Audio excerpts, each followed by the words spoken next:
नमस्कार, आप देख रहे हैं प्राइम न्यूज और मैं हूं आपके साथ मोनिका गुप्ता। इस बुलेटिन में आपको दिखाएंगे उत्तराखंड की तमाम बड़ी और महत्वपूर्ण खबरें।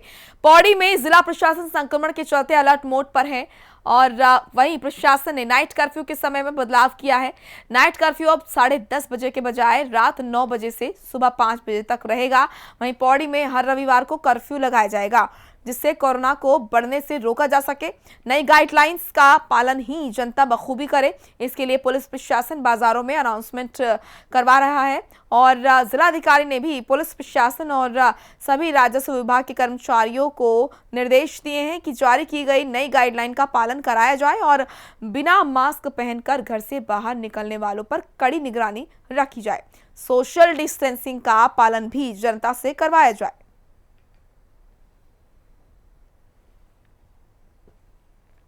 तो पौड़ी में अलर्ट मोड पर जिला प्रशासन, नाइट कर्फ्यू के समय में बदलाव किया गया है। अब आपको बता दें कि रात 9 बजे से सुबह 5 बजे तक नाइट कर्फ्यू का समय रखा गया है। पहले 10:30 बजे से नाइट कर्फ्यू की शुरुआत होती थी। तो वहीं पुलिस प्रशासन लगातार लोगों को जागरूक कर रहा है। गाइडलाइंस को लेकर लगातार अनाउंसमेंट की जा रही है और लोगों से अपील की जा रही है कि संक्रमण को बढ़ने से रोकने के लिए उनका सहयोग भी बहुत ही ज़्यादा ज़रूरी है। तो ऐसे में लगातार मास्क लगाए रहें और साथ ही सोशल डिस्टेंसिंग का पालन करें, सैनिटाइजर का इस्तेमाल भी करें। ये अनाउंसमेंट लगातार पुलिस प्रशासन की तरफ से की जा रही है।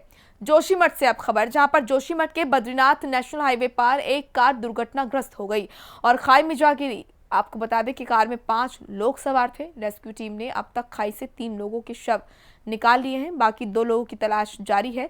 शवों की अब तक पहचान नहीं हो पाई है। हादसे की सूचना मिलते ही एसडीएम मौके पर पहुंचे और हालात का जायजा लिया। कार खाई में गिर गई। कार में 5 लोग सवार थे और इस हादसे में 3 लोगों की मौत हो गई। 2 लोगों की तलाश की जा रही है। तो जोशीमठ में ये दर्दनाक हादसा हुआ जहां पर एक कार खाई में जा गिरी और इस कार में 5 लोग सवार थे। रेस्क्यू टीम ने रेस्क्यू कर 3 लोगों को खाई से निकाला और तीनों की मौत हो गई। वहीं 2 शवों की तलाश की जा रही है। तो ये बड़ा हादसा हुआ जोशीमठ में, जहां पर कार खाई में जा गिरी और इस कार में 5 लोग सवार थे। रेस्क्यू टीम ने खाई में से 3 लोगों को निकाल लिया है जिनकी मौत हो गई है। वहीं 2 लोगों की तलाश जारी है। वहीं बैरागी अखाड़ों ने प्रधानमंत्री की अपील का समर्थन किया है, लेकिन 27 अप्रैल को करेंगे भव्य रूप से शाही स्नान। श्रद्धालुओं से कम संख्या में आने की उन्होंने अपील की है। देश भर में कोरोना का प्रकोप लगातार बढ़ रहा है। धर्मनगरी हरिद्वार में महाकुंभ चल रहा है। कुंभ के बड़े शाही स्नानों को बाद के अब कुंभ का आखिरी शाही स्नान 27 अप्रैल को है। वहीं कोरोना के बढ़ते प्रभाव को देखते हुए प्रधानमंत्री नरेंद्र मोदी ने हरिद्वार महाकुंभ मेले को प्रतीकात्मक रूप से आयोजित करने की अपील की है। आपको बता दें कि साधु संतों में प्रधानमंत्री की अपील का सकारात्मक असर देखने को मिला है। सन्यासी संतों के बाद बैरागी अखाड़ों के संतों ने भी उनका समर्थन किया है। निर्मोही, निर्वाणी और दिगंबर अखाड़े के संतों ने बैरागी कैंप में बैठक कर निर्णय लिया है कि हरिद्वार महाकुंभ मेला प्रतीकात्मक नहीं हो सकता है, लेकिन बैरागी अखाड़ों के संतों ने श्रद्धालुओं से कम संख्या में आने की अपील जरूर की है। तो हरिद्वार में 27 अप्रैल को आखिरी शाही स्नान है। बैरागी अखाड़े ने किया है प्रधानमंत्री नरेंद्र मोदी का समर्थन। संतों ने की है श्रद्धालुओं से अपील कि कम संख्या में वो आए। प्रधानमंत्री नरेंद्र मोदी की अपील का सन्यासी अखाड़ों द्वारा पूर्ण समर्थन किया गया है। तो वहीं बैरागी अखाड़ों द्वारा भी प्रधानमंत्री नरेंद्र मोदी की अपील का समर्थन किया गया, लेकिन उनके द्वारा कहा गया है कि वो कुंभ का 27 अप्रैल का शाही स्नान करेंगे। इनके द्वारा श्रद्धालुओं से अपील की गई है कि वो कम संख्या में हरिद्वार आए। निर्वाणी अखाड़े के अध्यक्ष श्री महंत राजेंद्र दास महाराज ने कहा है कि केंद्र और जो राज्य सरकार की गाइडलाइंस है उनका पालन किया जाए।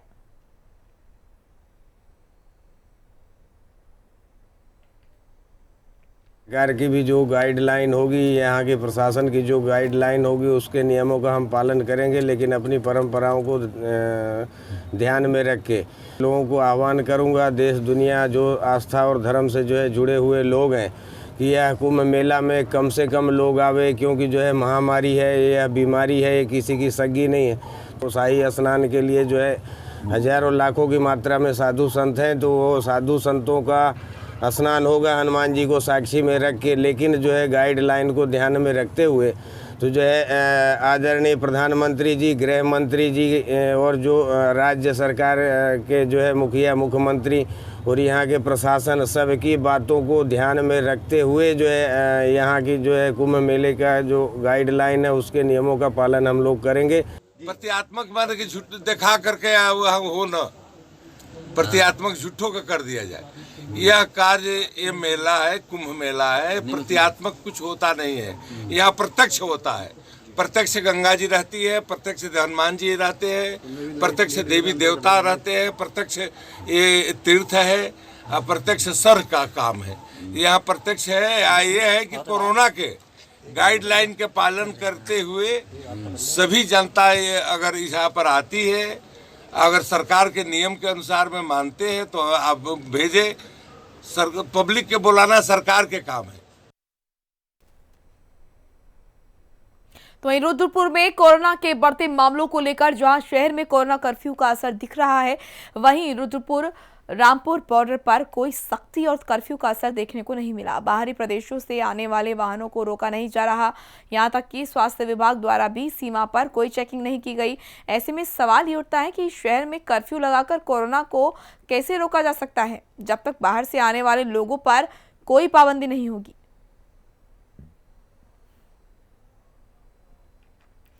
तो रुद्रपुर में जिले की सीमा पर नहीं दिखा कर्फ्यू का कोई भी असर। बाहर से आने वाले लोगों को प्रवेश दिया जा रहा है आसानी से। स्वास्थ्य विभाग के कर्मचारी भी अलर्ट नहीं है, किसी भी तरह की कोई भी जांच बाहर से आने वाले अन्य राज्यों से आने वाले लोगों की नहीं कर रहा है। तो ऐसे में चिंताजनक स्थिति देखने को मिल रही है और लापरवाही भी यहाँ पर प्रशासन की तरफ से देखने को मिली।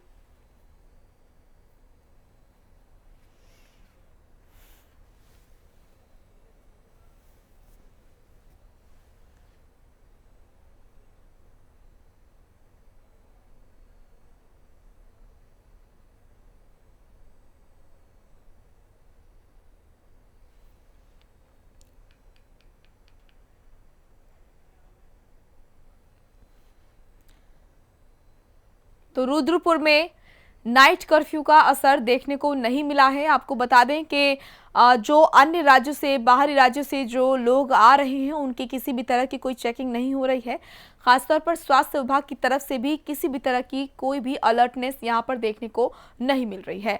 अब रुक करेंगे रुद्रपुर का। रुद्रपुर में सड़क हादसों में लगाम लगाने के लिए पुलिस प्रशासन और जिला प्रशासन सहित अन्य विभागों ने संयुक्त निरीक्षण किया है।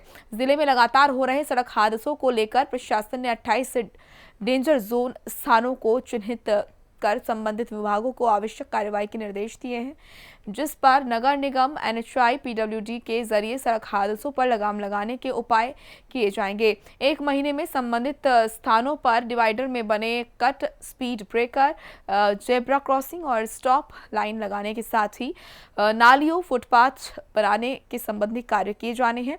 CO सिटी अमित कुमार ने बताया कि संयुक्त रूप से 28 डेंजर जोन को चिन्हित किया गया है, जहां पर लगातार सड़क हादसे हो रहे हैं।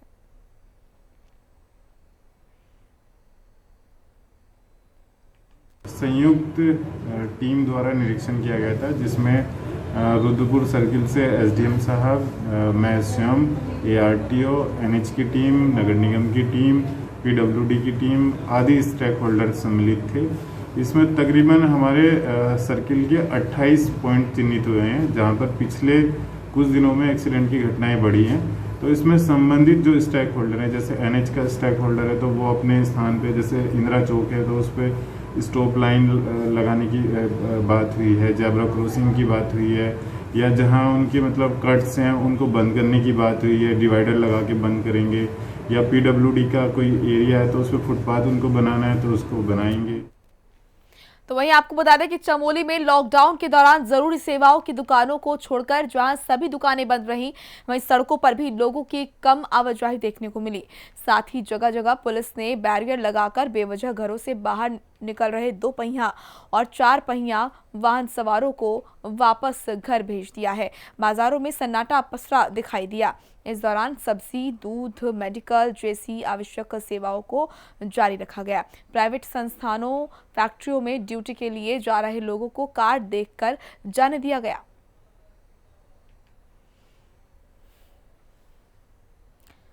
तो जिले में लॉकडाउन का असर दिखा, सड़कों पर पसरा रहा सन्नाटा। कर्फ्यू के चलते प्रशासन मुस्तैद नजर आया। तस्वीरें आपके सामने चमोली से, जहां पर जिले में लॉकडाउन का असर देखने को मिला। सड़कों पर सन्नाटा पसरा रहा। वहीं सड़कों पर पुलिस के जवान नजर आए और वहां पर चेकिंग करते नजर आए। किसी भी तरह की कोई भी लापरवाही यहां पर नहीं बरती गई।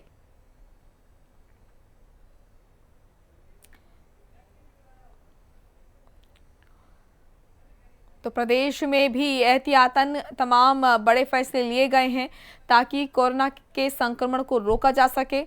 और इसी कड़ी में अब चमोली की अगर हम बात करें तो यहाँ पर भी प्रशासन अलर्ट मोड में नजर आया। सड़कों पर लॉकडाउन के तहत सन्नाटा पसरा नजर आया।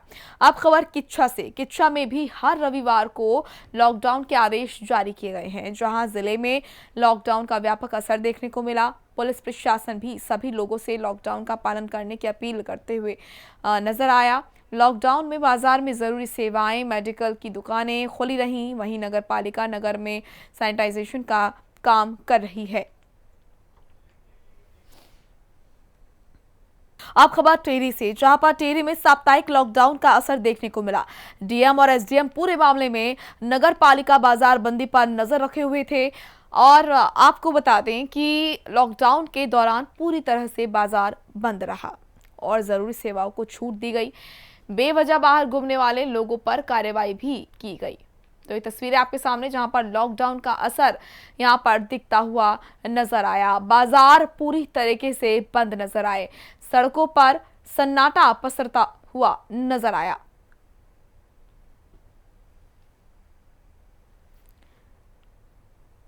तो लॉकडाउन का असर देखने को मिला, जहां पर बाजार बंद रहे, सड़कों पर सन्नाटा रहा। टिहरी से तस्वीरें, जहां पर प्रशासन अलर्ट रहा और यहां पर उन तमाम लोगों पर भी कार्रवाई की गई जिन्होंने लापरवाही बरती।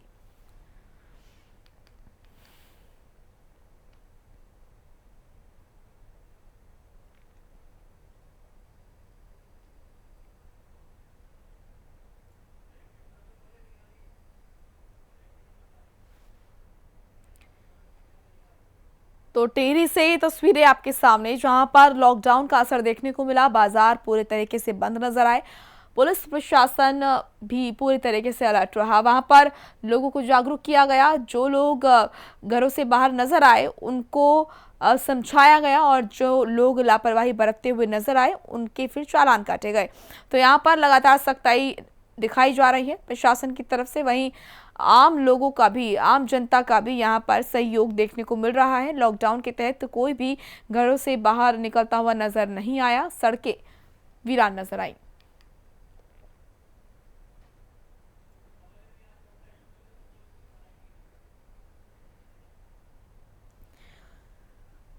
तो देश में कोरोना का विस्फोट हुआ और ऐसे में उत्तराखंड भी उससे अछूता नहीं रहा।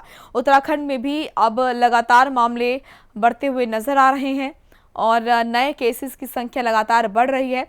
ऐसे में यहाँ पर भी लॉकडाउन का फैसला किया गया।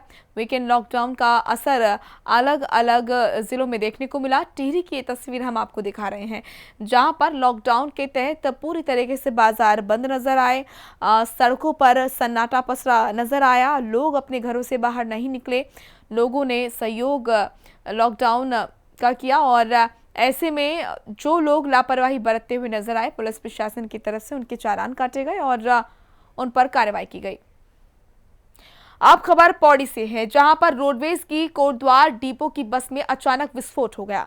विस्फोट होने की वजह का अभी तक पता नहीं चल पाया है। आपको बता दें कि उत्तराखंड परिवहन निगम की बस कोटद्वार से पौड़ी जा रही थी, जिसमें 9 सवारियां सवार थीं। जिसमें एक युवक की मौत भी हो गई। मौके पर पहुंची पुलिस इस पूरे मामले की जांच कर रही है कि आखिर ये ब्लास्ट हुआ कैसे। रोडवेज की बस में हुआ है ये विस्फोट। हादसे में एक युवक की मौत हो गई। पुलिस मामले की जांच कर रही है कि आखिर ये विस्फोट हुआ कैसे। पौड़ी की एक घटना, रोडवेज बस में हुआ विस्फोट, हादसे में एक युवक की मौत हो गई। पुलिस इस पूरे मामले की कर रही है जांच।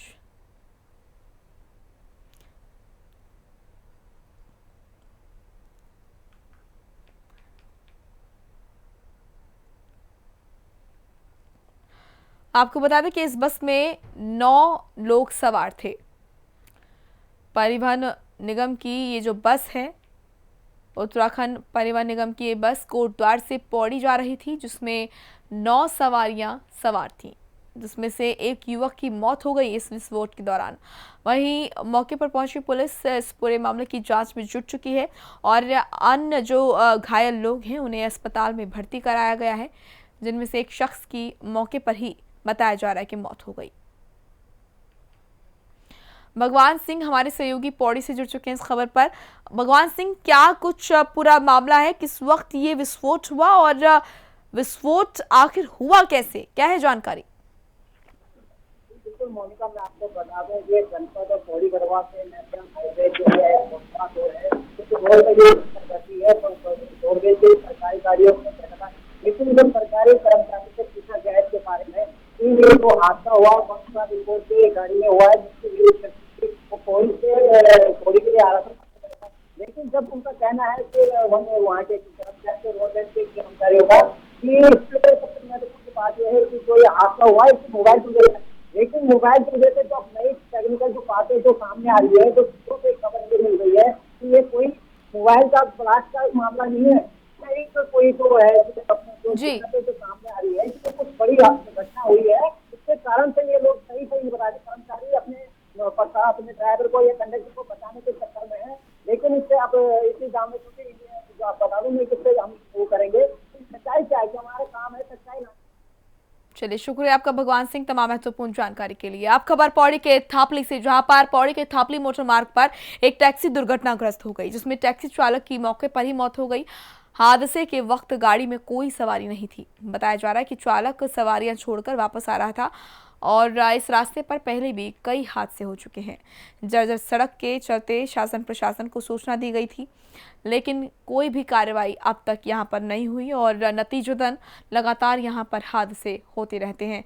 एक बार फिर यहां पर हादसा हुआ, थापली मोटर मार्ग पर सड़क हादसा हुआ। हादसे में वाहन चालक की मौत हो गई। जर्जर सड़क के चलते लगातार यहां पर हादसे होते हैं।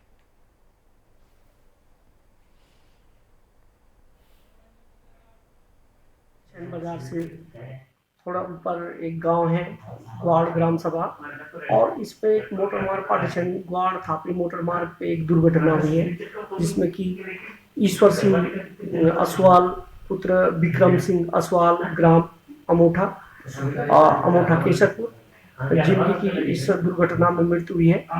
और मेरा निवेदन में जिला पंचायत सदस्य नरेंद्र कनपुड़िया शासन प्रशासन से ये निवेदन करना चाहता हूँ कि इस रोड की माली हालत बहुत खराब है और विगत 2 महीने पहले भी इसी रोड पे हमारे 2 लोगों की जान उस पे गई है और आज ये दूसरी घटना उस रोड पे हुई है। चलिए, फिलहाल रुकना एक छोटे से ब्रेक के लिए, फौरन लौटेंगे।